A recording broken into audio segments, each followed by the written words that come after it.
ओ गणपति अगाधमति देव शिरोमणि राज, विघ्न हरण मंगल करण कर संतन के काज। ज्ञान मूलम गुरुर्मूर्ति पूजा मूलम गुरुपदम, मंत्र मूलम गुरुर्वाक्य मोक्ष मूलम गुरु कृपा। खूब धन्यवाद आनंद कहेवाय।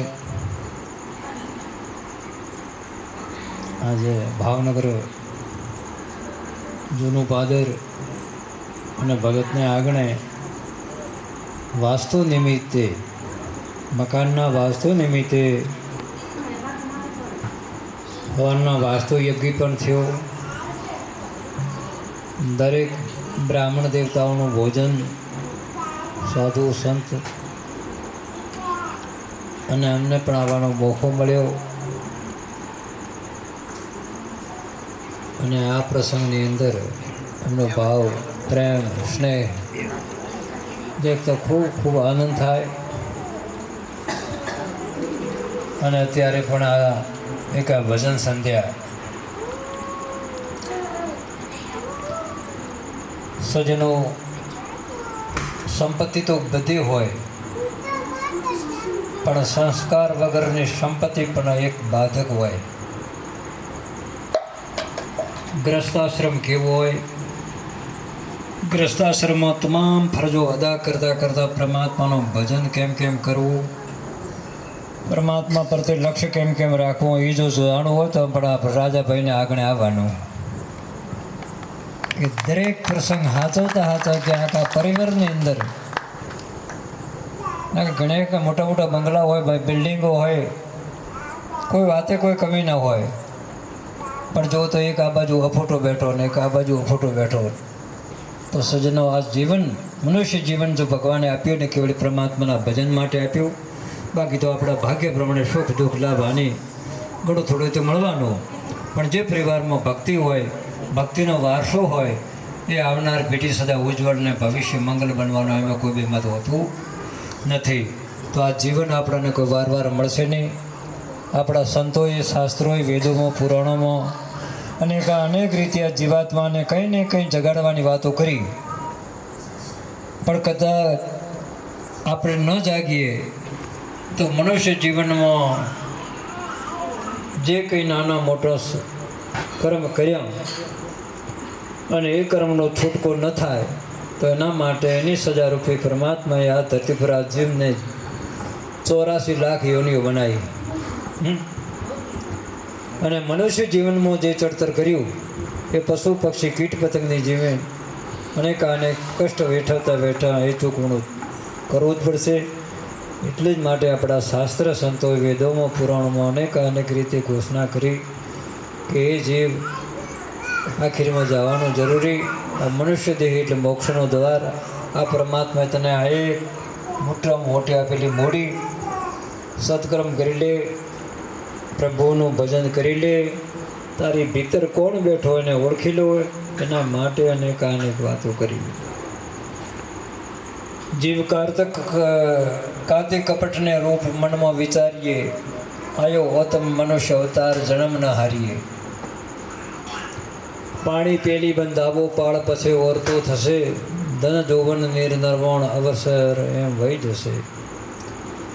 જીવ મક્ષર માથે કાળ ચકોરા દઈ રહ્યો, ત્યાં કોઈનું નહીં ચાલે જોર, નિર્ભય તો કેમ થયો. દારૂ દેવતા જેવો સંબંધ તેવો તદ તારો, સપનું આવે ને અલ્પી જાય કયું માનું મારું. જે પોહે પકડશે કાળ કંઠે કરી ટૂંપશે, જમડા દેશી મગદળ માર રાજા ધર્મને સૂંપશે. સન્મુખ રાખી શ્યામ લેખો તને પૂછે, ત્યારે સર્વે સાંભળશે વાત અંતરમાં ખૂંચશે. જે મહા મોટેરું દુઃખ જાણું રાજા ધ્રમતણું, ખોળો ખાતાના લેશે હિસાબ દેણું તારે અંત ગણો.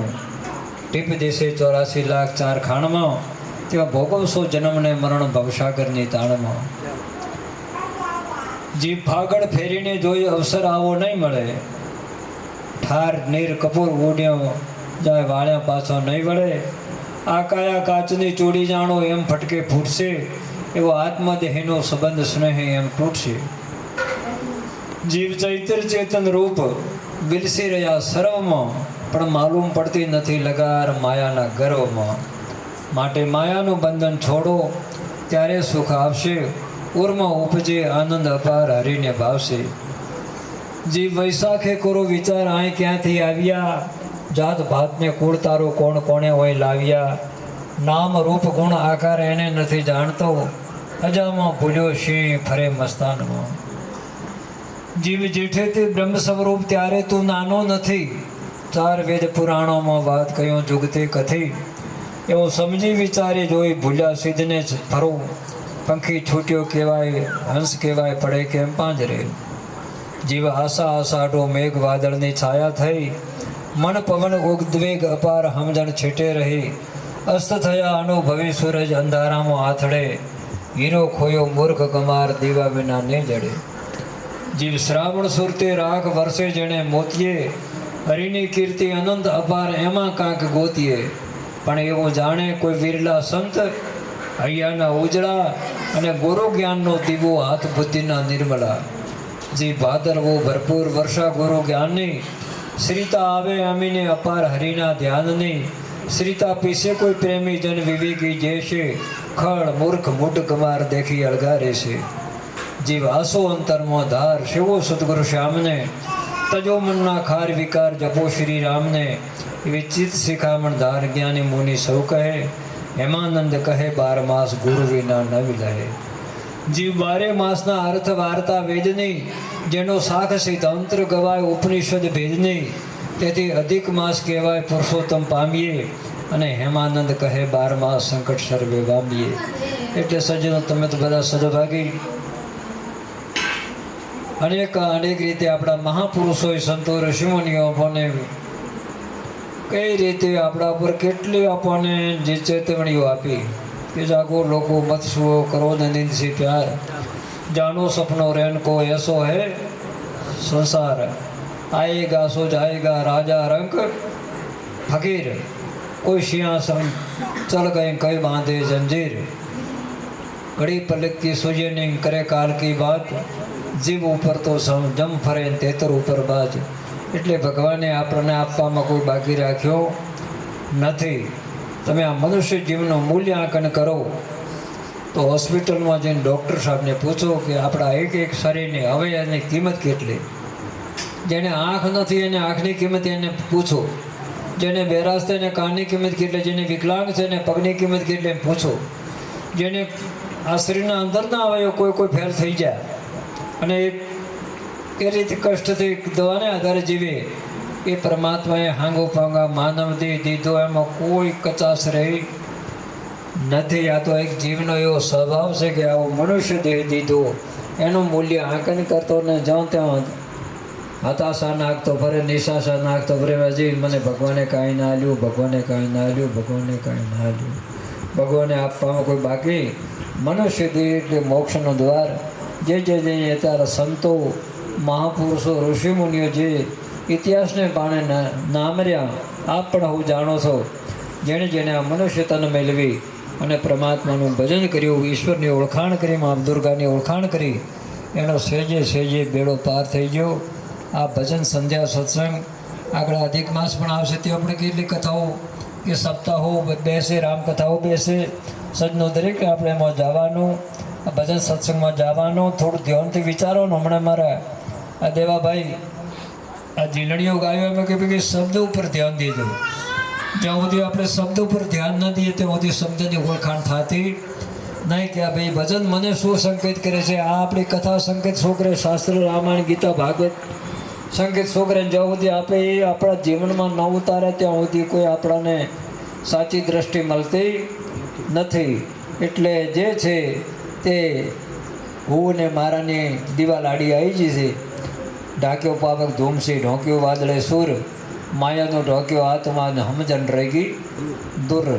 ઈશ્વર તો છે પણ માથે હું ને મારા રૂપી આવરણ આવ્યું. આપણે જે ભીતર બેઠો એને નથી ઓળખતા ને હું તો આપણા ખાલી શરીરને ઉપર મહત્વ ભાવ રાખી અને મારા તારાને એક જંગી જંગલ ઉપાધિમાં પડી અને આપણું પરમ તત્વ પરમ સ્વરૂપ છે ભૂલી જઈ અને જ્યાં ત્યાં આપણે ફાંફા મારીએ.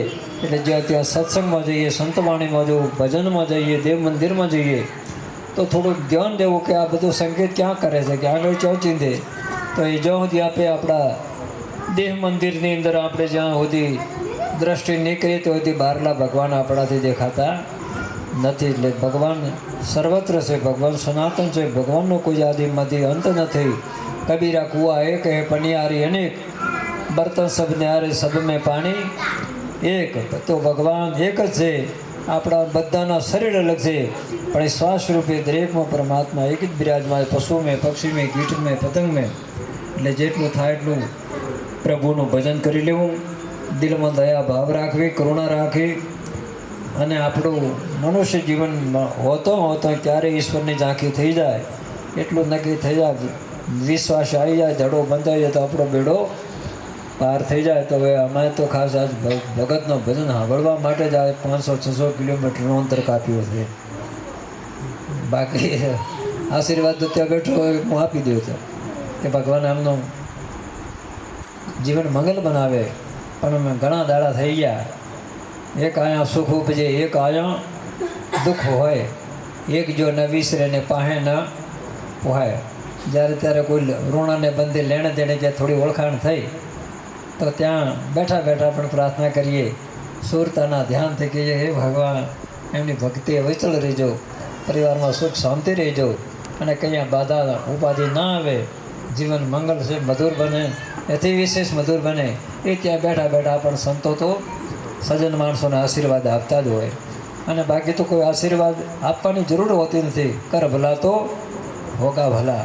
પણ એવી ઈચ્છા થઈ હતી કે સમયમાંથી થોડો સમય કાઢીને કોઈ આપણે બને એટલો સમય સજ્જનોના સંગતમાં જ આવવું. સજ્જન માણસના સંગમાં જવાથી આપણા દોષ ટળશે.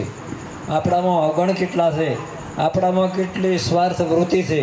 આવા સત્સંગમાં જવાથી આપણી ભૂલ્યો આપણને દેખાય, અને આપણી ભૂલો જેટલી આપણે દૂર કરશું એટલો પરમાત્મા હાથથી આપણે નજીક જઈશું. એટલે હવે ભગતને હું કહું કે ભગત, હવે તમારી અમૂલ્ય વાણીનો અમને પણ થોડો લાભ આલો. બીજા મારા જોડે શું નામ શું સાહેબ અજયભાઈ પણ બહુ સારા ભજનીક આવ્યા, એ પણ અમને ખૂબ અત્યારે એમને મળવાથી મોકો પડ્યો. આપ પણ મને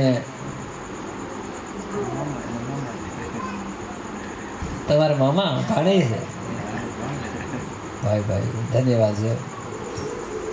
આ પરિવારમાં ભક્તિ ભક્તિ ભક્તિ અને ઠેઠ ભગવાન કૃષ્ણથી આ ભરવાડોને તો નાતો છે ઠાકરથી.